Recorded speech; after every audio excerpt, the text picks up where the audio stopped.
pesan saya tadi saya sampaikan ke Mas Teguh, dunia belum berakhir, jalan masih panjang.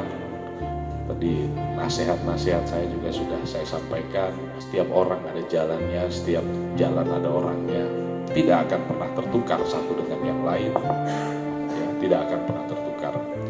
Kemudian Pak Eko dan Pak Ali selamat menjalani hidup baru di sana. Pak Ali selamat menjalani hidup baru. Kemudian Pak Teguh juga demikian, mudah-mudahan di Korbrimob itu bisa lebih eksis, bisa lebih mengasah kemampuan dan lain sebagainya. Apalagi di sana sedang ada pemekaran validasi organisasi pasukan 1, 2, dan 3 sehingga kesempatan untuk bisa berkiprah lebih. Kepada Pak Zamroni dan Pak Fedriansah, ya, selamat datang di Polda Gorontalo.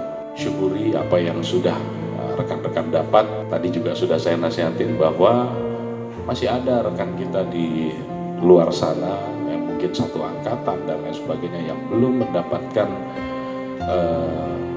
rezeki seperti rekan-rekan sekalian. Syukuri apa yang Tuhan berikan itu dengan wujud laksanakan tugas dengan sebaik-baiknya.